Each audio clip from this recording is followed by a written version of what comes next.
visto, ¿sí?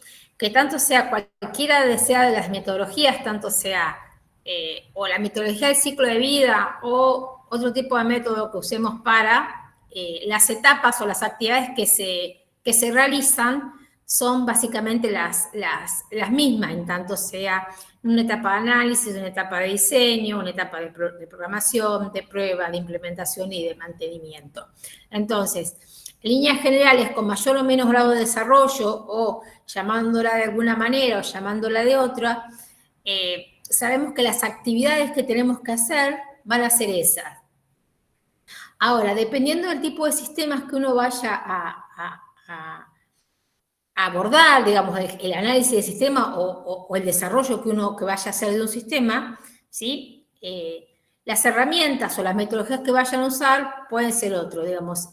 Y en general trabajamos con dos tipos de metodologías para modelar y diseñar sistemas, las estructuradas y las orientadas a objetos. Las metodologías estructuradas tienen una particularidad, digamos, que se les conocen como metodologías de arriba hacia abajo, ¿sí? Y separan procesos de datos. Entonces, ahí le pongo con la filmina, digo, básicamente las metodologías estructuradas lo que separa es, más que nada, los datos de los procesos que se realizan. O sea, el proceso está por un lado y lo que importa es cómo fluye los datos a las distintas entidades o, digamos, a los distintos procesos que se tienen que desarrollar en ese análisis.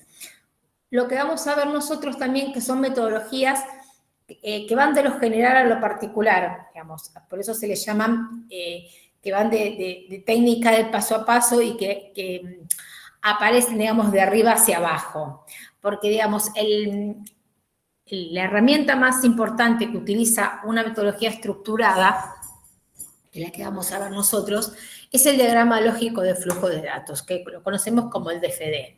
El DFD a lo que le importa es cómo fluyen los datos adentro de un proceso. Por eso te dice, fíjate, pero la metodología estructurada te va a separar lo que es el proceso, que puede ser facturar, digamos, si yo analizo el proceso facturar, lo analizo, ¿sí? Cómo fluyen los datos adentro de ese proceso de facturar, con todas las actividades que se desarrollan para generar el proceso de facturar. Entonces, probablemente, digamos, y lo que tiene de atractivo o de manera, digamos, lo que tiene como que te ayuda en el análisis, ¿sí? Una metodología estructurada es que te permite trabajar con entidades externas. Digo, si yo analizo el proceso facturar, probablemente, ¿sí? El input venga porque alguien me solicitó la compra de algún producto. Entonces, probablemente la entrada, el input me la esté dando el cliente y la salida sea la factura hasta el cliente. Y el cliente no es una entidad interna dentro de la empresa, sino que es una entidad externa. Entonces, los DFD tienen esa particularidad que los hace totalmente flexibles porque te permite trabajar con entidades internas como externas. Ahora vamos a entrar un poco más después en DFD. Sí, vamos a ver un poquito la metodología muy por arriba, si se quiere, lo que sería un desarrollo orientado a objetos y con lo que serían digamos, en la metodología orientada a objetos, datos y procesos van juntos, no sé, digamos, es como que se combinan y se operan se trabaja sobre ellos. Digo, se trabaja obviamente con una superclase y las distintas subclases, con las distintas características y atributos que les son únicos. A la superclase, digamos, ahora vamos a ver, yo les puse un dibujito ahí, que no la vamos a ver, si se quiere acá, ustedes tienen acá la superclase empleado, ¿sí? Como decimos, el empleado tiene un montón todos los empleados, ¿sí? Si se quiere, como decía, todos los alumnos tienen determinada información, ¿sí? que le es general a toda esa clase, que la clase, el objeto es empleado en este caso, o el objeto es alumno. Obviamente el empleado tiene un ID, que normalmente es el número de legajo, nombre, dirección, la fecha de inicio, digamos, la fecha de inicio, porque en realidad necesitamos saber cuándo ingresa, y la posición, porque el sueldo, que es la operación que se trabaja normalmente con un empleado, depende de un montón de cuestiones que tienen que ver con eso. Entonces, a todos le vamos a pagar un sueldo. Las distintas subclases son por los tipos o los distintos nombres que tienen las distintas clases de empleados. Podemos tener empleados asalariados que cobran un salario anual y mensual, obviamente, y que se le liquida el bono. Puedo tener empleados por horas, donde lo que me interesa es cuánto cobra, quizás por ahí la operación es calcular el tiempo que trabajas el extra sobre la tarifa de hora.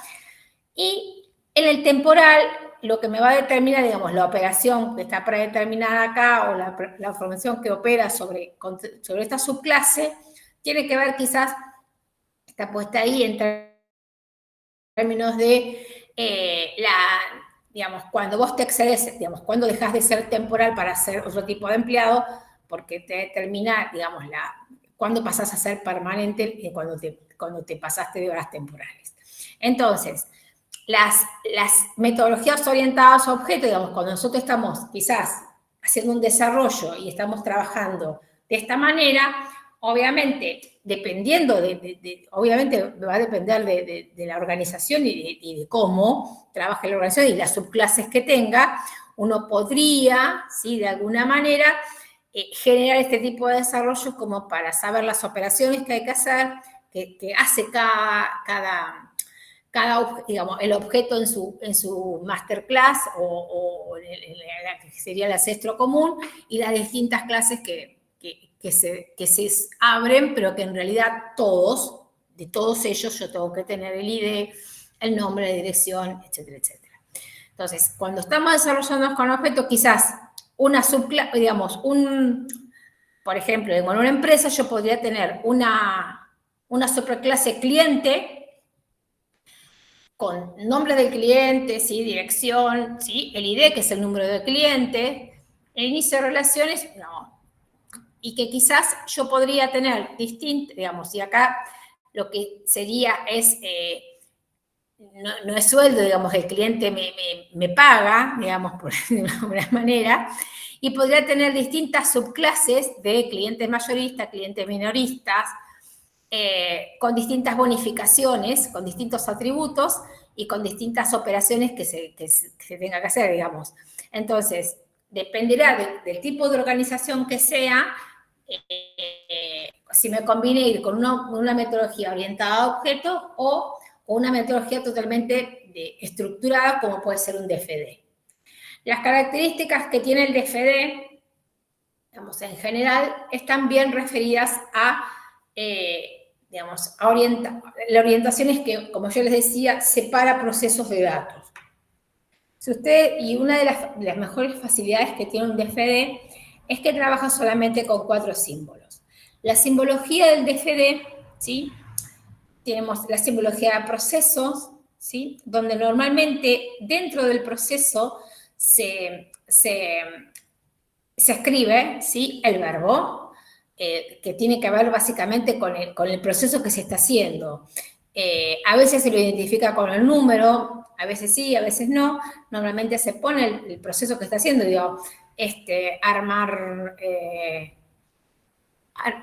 no sé, se me ocurre, armar piezas, pintar, estamos haciendo un proceso de producción, pintar partes, lo que fuese, digamos, todo va en ese diagrama de proceso. Obviamente las flechas representan hacia qué dirección van los datos, digamos, qué conjunto de datos pasan de un proceso a otro, o por algún otro medio, digamos, si va a un archivo, si yo busco información de un archivo. Las entidades, ¿sí?, que pueden ser internas como externas, digo, acá está puesto proveedores, puede ser clientes, puede ser un sector de la organización, digo, puede ser acá, no sé, almacenes, puede ser contabilidad, ¿sí? Cualquier sector de la organización, cualquier departamento, se lo trabaja como entidad, siempre y cuando esté dentro del proceso que uno va a analizar. Yo ahora se lo voy a explicar. Y obviamente el símbolo de archivos con los distintos archivos que se consultan. O que tanto sea como que se consultan como que se crean. Entonces, con esos cuatro símbolos, ¿sí? Uno puede construir a partir de o puede visualizar un proceso definido que uno vaya a trabajar en términos de análisis de flujo, que sirve, usted me dice, ¿para qué sirve, profesora? Sirve para un montón, sirve para ver cómo fluyen los datos dentro de las entidades, sirve para ver si hay datos que van a una entidad que no tienen que ir, o si hay datos que se duplican, o si hay datos que están yendo o están duplicando alguna operación, o están yendo a una entidad sin ninguna necesidad, o que quizás ya hagan que el proceso se ralentice. Entonces, digamos, la idea es un poco para poder ver eso. También, insisto, digamos, y si bien cada una de las metodologías tiene sus herramientas aconsejables, digamos, obviamente es mucho más fácil trabajar con una tabla y con un árbol si el proceso se bifurca, tiene una alta estructuración, digamos, el diseño que estoy haciendo es bastante estructurado, o el sistema que estoy analizando tiene muchísima estructuración. Eso no quita, digo, que si yo armo un DFD, quizás estoy hablando, vamos a poner un ejemplo, digo, volvemos al ejemplo de facturación, estoy analizando el proceso de venta o de facturación, eso no quita que yo en alguno de los niveles, cuando estoy desagregando y quiera poner una tabla, ¿sí?, de decisión con los descuentos que la empresa tiene para después poder cargárselo en el software, lo puede hacer, digamos, una herramienta o una metodología, una herramienta que tiene una metodología no significa que nosotros no podamos utilizar otras que nos sean útiles para lo que queramos representar. Entonces, ahora cuando veamos un dibujito del DFD y eso lo va a visualizar mejor, yo puedo decir, bueno, ok, estoy viendo a facturación, pero la verdad que la empresa a los clientes le hace cantidad de descuento o tiene, como dijimos hoy, clientes mayoristas o clientes minoristas, por lo tanto la lista de precios es una y la lista de precios es otra, por lo tanto eso yo lo puedo poner en una tabla de decisión anexa, ¿sí?, al DFD al proceso de facturación. En realidad, porque al DFD en sí no le interesa eso. Al DFD, digamos, cuando yo hago un flujo de datos de un proceso, lo que me interesa es cómo fluyen los datos de una entidad a otra y cómo genera información a las distintas entidades, entonces, y los archivos que utiliza y nada más. Ni siquiera me interesa cuando el proceso no continúa, a mí me interesa siempre que el proceso continúe cuando estoy generando un DFD. Por lo tanto, digamos, es distinto el análisis que voy a hacer, o la lógica que tiene del propio armado.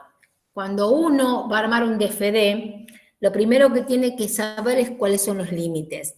Los límites nos van a decir de cuándo empieza un proceso y cuándo termina un proceso. O el proceso que estamos, no cuando empieza y termina, el proceso que estamos analizando, dónde empieza y dónde termina.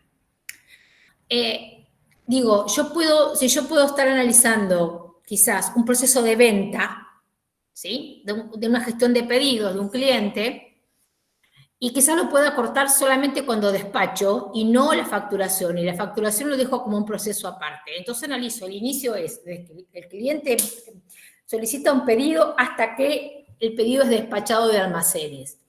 Y la facturación no incluirla en ese proceso, trabajarlo distinto. O en un proceso también de compras de materiales, yo puedo trabajar solamente hasta que el proveedor me envía la mercadería y dejar el proceso de contabilización de la factura del proveedor para otro tipo de procesos. Entonces, ¿dónde empieza y dónde termina lo que estoy analizando? Tiene un principio y tiene fin, y es por eso lo que me va a permitir acotarlo y definir cuáles son las entradas al proceso y cuáles son las salidas.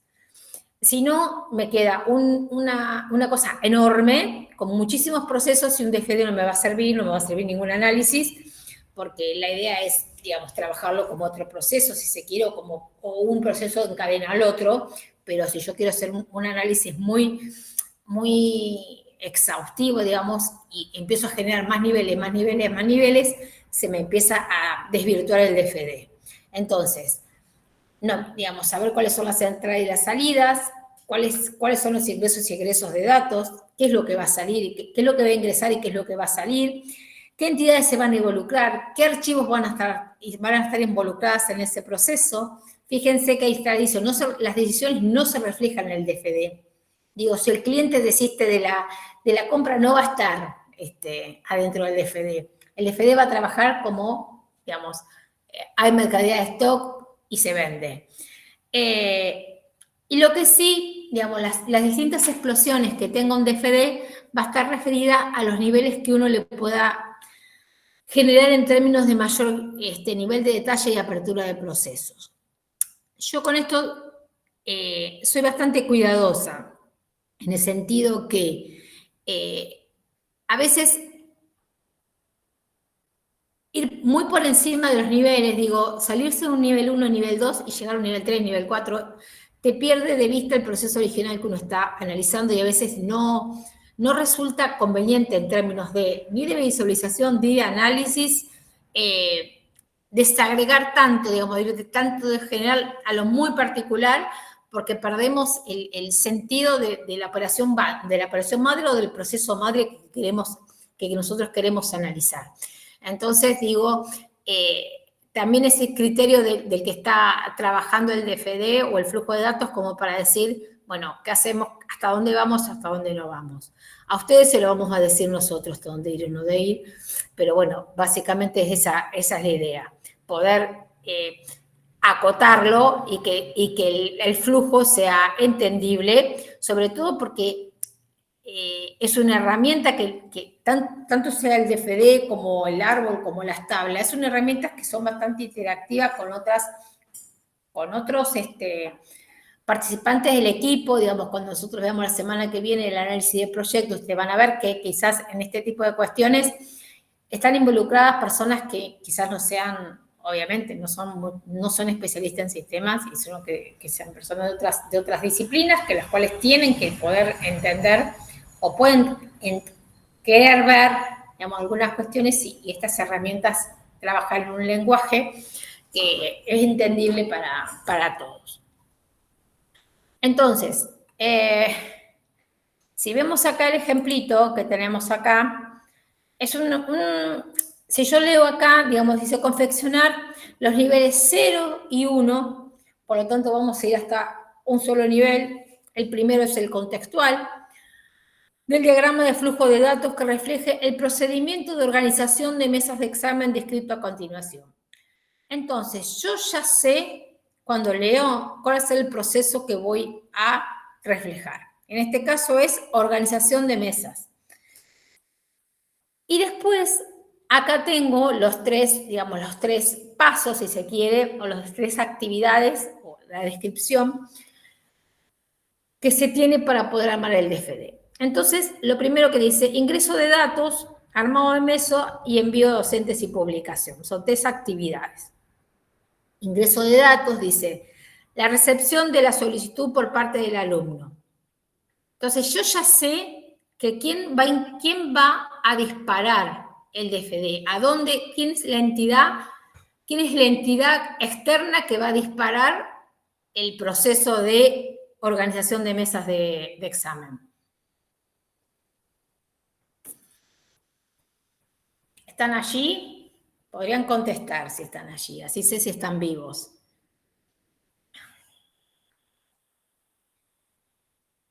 Hola.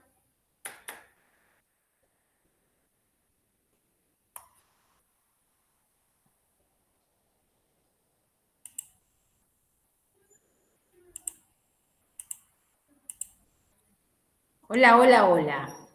¿Están acá o están durmiendo la siesta? Escuchen, si yo digo que el proceso es organización de mesa de examen y lo primero que me dice es el alumno solicita la inscripción, lo solicita el armado. Digo, ¿quién es la entidad externa al proceso de organización de mesas de exámenes de una universidad que está generando, que está dando el input al sistema para poder organizar las mesas? La facultad. No, fíjate, el alumno. Les vuelvo a compartir y lo volvemos a leer.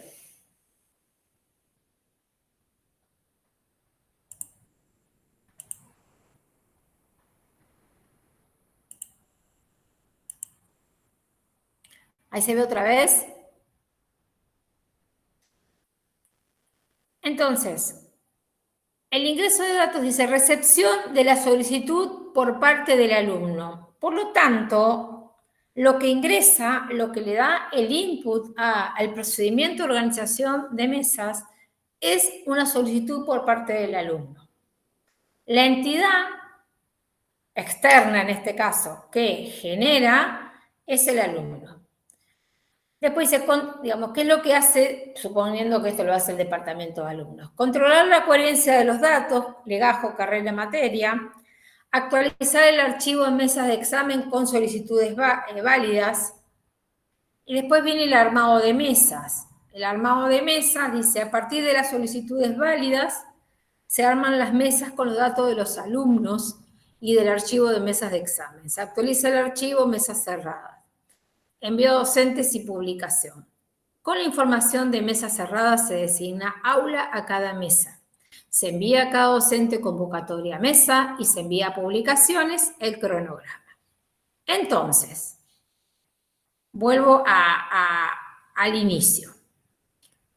Si yo tengo que hacer un DFD contextual, ¿sí? Que es el nivel 0, que es el que me está mostrando de dónde arranco, y porque aparte me lo está pidiendo el mismo enunciado, confeccionar los niveles 0 y 1, por lo tanto, siempre voy a salir del contextual. El contextual es el que yo le decía, el que me va a mostrar las entradas y salidas, digamos, cuáles son los límites del proceso que estoy organizando, que estoy analizando. En este caso, el proceso es organización de mesas. El que me solicita la solicitud es la entidad que me está generando el input al proceso, que es el alumno. ¿Cuáles son? No importa lo que pase en el medio. ¿Cuáles son las salidas para el contextual? Tengo dos salidas, envío docente y publicación. A los docentes se le envía la convocatoria a la mesa y a publicaciones el cronograma. Entonces, cuando yo armo el contextual, ¿sí? Tengo, obviamente, la entidad alumnos, ¿sí?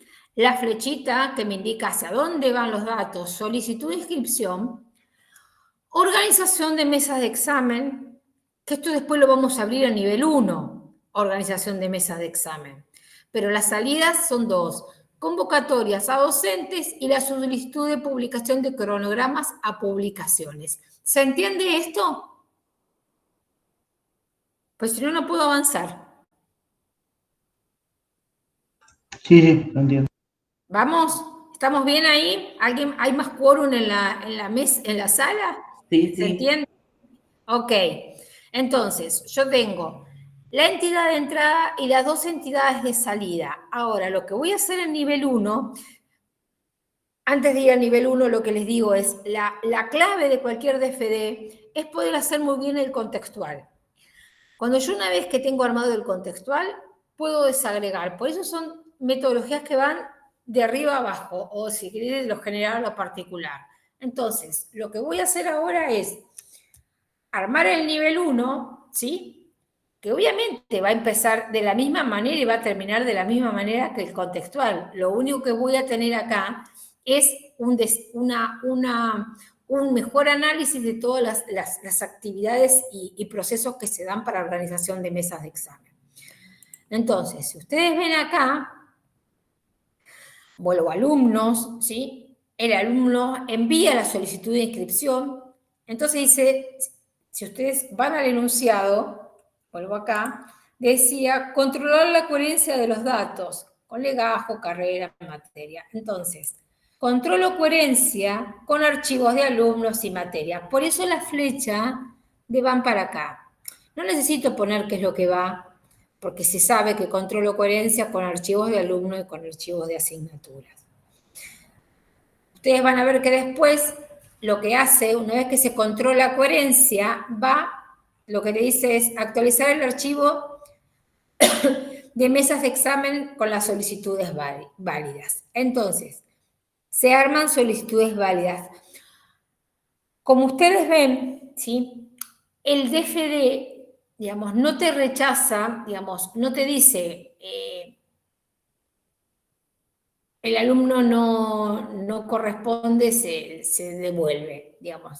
Se trabaja, digamos, por cómo fluye el dato. Entonces, va a solicitudes válidas, ¿sí? El enunciado que también nos decía, a partir de solicitudes válidas se arman las mesas con los datos de los alumnos y el archivo de las mesas de examen. Entonces, vamos acá, que decía, a partir de las solicitudes válidas se arman las mesas con los datos de los alumnos y del archivo de mesas de examen se actualiza el archivo mesas cerradas. Entonces, con las autoridades se arma de mesas y actualizamos un archivo, el archivo 4, que dice mesas cerradas. ¿Vamos hasta ahí? Sí. Ok. ¿Qué nos dice el enunciado? Dice, con la información de mesas cerradas se designa aula a cada mesa, se envía a cada docente convocatoria a la mesa y se envía publicación en los cronogramas. Entonces, con las mesas conformadas se envía a docentes y a publicación. A publicaciones el cronograma y a docentes las convocatorias a las mesas. Y ahí, digamos, se cerraría el nivel 1. No vamos a más nivel, digo, conviene, digamos, en términos de visualización o lo que uno, o a los términos de análisis de flujo, desagregar o hacer un nivel 2, el envío de docentes a publicación, envío a docentes y a publicación, no tiene, ese proceso no tiene dimensión como para desagregarlo. Lo que uno podría quizás pensar en este DFD, vamos a suponer que de envío docente y a publicación también fuese una publicación, enviado a docentes y a publicación también vaya y al centro de estudiantes, el cronograma.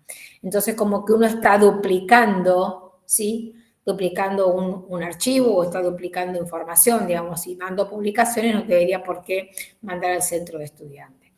Ponele. O quizás en un análisis de flujo de datos uno podría encontrar que quizás hay un proceso físico que va por un lado y un proceso, digamos, de expediente que va por otro. Entonces, y eso es lo que por ahí a veces a partir de un flujo uno puede visualizar y ver que quizás vayan datos a entidades que no deberían ir o que una entidad reciba datos, ¿sí? Como para tenerla. Entonces, digamos, esto es lo que sería DFD nivel 1. Y después, digo, tenemos, como para ir cerrando, digamos, las otras, digamos, las otras herramientas o, digamos, el ciclo de vida ya vimos, pero, digamos, otros métodos alternativos que no es que, y ahora vuelvo a la sala porque el prototipo lo explicó sin filminas y la idea un poco también verlo con ustedes, digo, dejo de compartir y vuelvo acá. El prototipado, ¿sí? El prototipado no es que es algo que no se hace habitualmente, digamos. La confección del prototipo, digamos, es algo súper habitual en la etapa de diseño, más que nada porque uno va construyendo distintas digamos, una matriz, digamos, de lo que uno va a desarrollar, digamos, o de la mejora que uno le quiere hacer al sistema en el que está. Entonces, digamos, un prototipo, ¿sí? Lo que nos hace a nosotros es trabajar con el usuario. Digo, estamos diseñando esto, quizás podríamos charlar con el usuario y decir, bueno, ¿qué te parece estas funcionalidades? ¿Las cumple o no las cumple? Como para ir agregándole distintas atribuciones o distintas funcionalidades a aquello que estamos empezando a diseñar y para ir mejorándolo. Y una vez que el usuario, digamos, el usuario está medianamente conforme con un diseño estructural lógico, después sí se le empieza a trabajar arriba en otras cuestiones, pero digamos, uno puede trabajar cuando está trabajando en diseño, ¿sí? Con distintos prototipos de distintos módulos en los cuales uno puede estar y, bueno, y ir generando a partir de ahí. La idea es, digamos, es bastante dinámico, uno no hay una receta, si se quiere, porque las herramientas son muy versátiles y son utilizables todas, dependiendo de del tipo de sistema que vayamos a analizar o del tipo de propuesta que nosotros tengamos que también que realizar.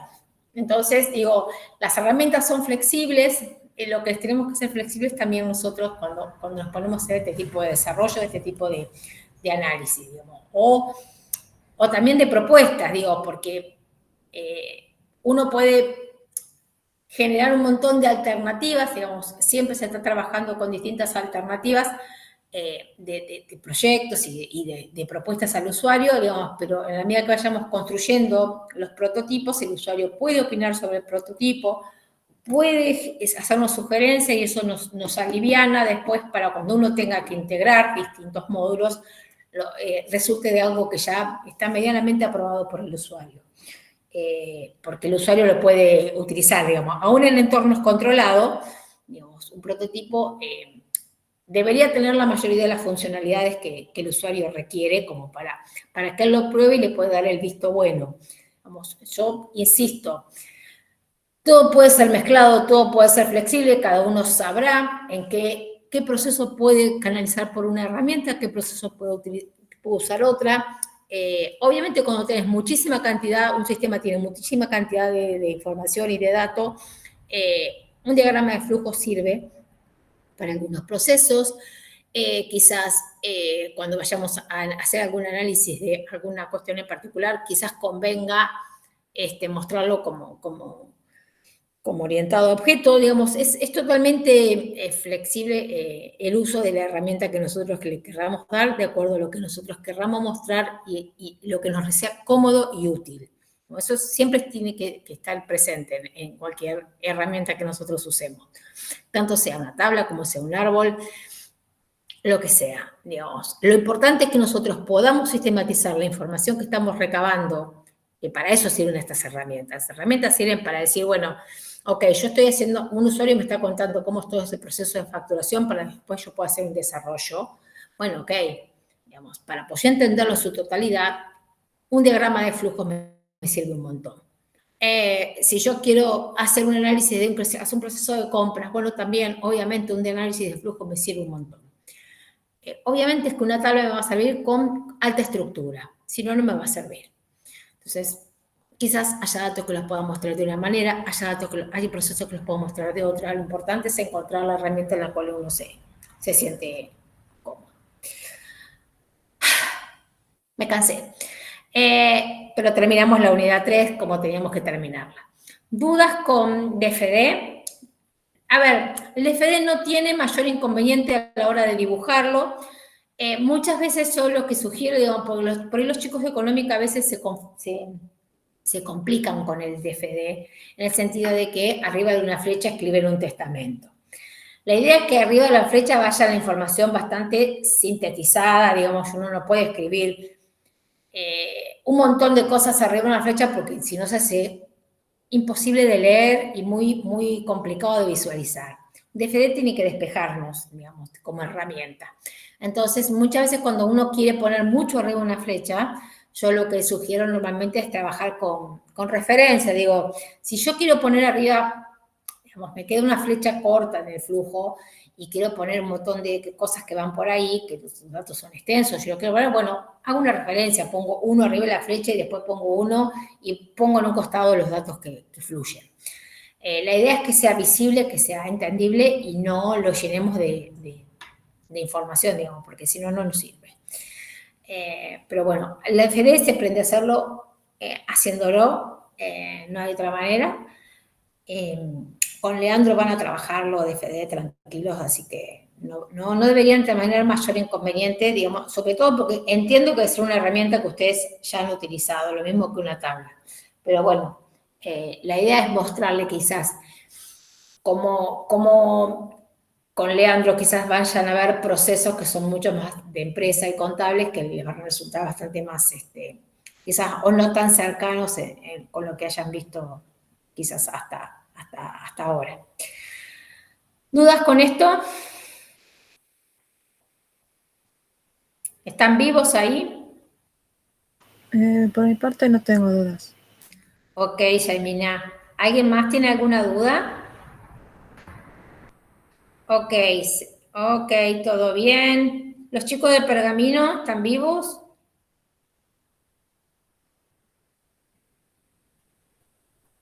Ok. Ay, todos feliz, flechitas, muy bien. Hoy los estoy extrañando, la clase presencial. No son tan locuaces como son en el aula. Pero bueno, no importa. El martes que viene vamos a arrancar con proyectos. Sí, antes de que arranquemos, y ya les voy avisando esto, cuando uno trabaja con proyectos, sí, no es que la metodología se escinde, digamos, porque los proyectos normalmente tienen que ver con proyectos de desarrollo, proyectos de implementación o proyectos de, no sé, la implementación de un buen sistema o un desarrollo de un sistema o de un traslado de un centro de cómputos, digamos, todo proceso, todo proyecto que muchas veces cuando es de desarrollo y creación de software va acompañado por algunas de las metodologías. La única cuestión es que cuando uno trabaja un proyecto, el proyecto tiene un inicio y tiene un fin, digamos. Se comienza y se termina, tiene asignación de recursos específicos, se buscan objetivos específicos y sale de las operaciones habituales y normales que puede llegar a tener cualquier oficina de desarrollo, cualquier oficina de sistemas, digamos. Como yo les dije, bueno, estamos trabajando con el proyecto de un desarrollo de página web. Eso es un proyecto en sí mismo, que se va a terminar, después obviamente la página web lleva mantenimiento, bla, bla, bla, pero es un desarrollo o es un proyecto que tiene un principio, un inicio y tiene un fin, y en el cual vamos a ponerle un alcance, pues lo vamos a ver la semana que viene. Ahora, eso no se escinde, ¿sí?, de cualquier metodología que nosotros podamos utilizar para hacer ese desarrollo de página. Digamos, es como que va en paralelo y se integra. Pero eso lo vamos a ver quizás no, seguramente, digamos, la semana que viene. Mi idea era sí o sí terminar la unidad 3, que se hace bastante larga para darla toda en una sola clase, porque hay que ver las 3 herramientas, pero en definitiva, digo, la idea era terminarla hoy. Gracias a los chicos de Villegas que se sumaron y se salvaron, digamos, mañana no tenían clase, pero vinieron a la clase de hoy y eso es muy valorable. Pergamino, si no tiene duda, puede abandonar la sala. Que tengan un buen día del trabajador, aquellos que son trabajadores, aquellos que están estudiando saben que estudiar es un trabajo, por lo tanto también es muy feliz día. Y se quedan los chicos de Villegas si les tomo asistencia y listo. ¿Estamos? Buen fin de semana para todos. Nos vemos la semana que viene.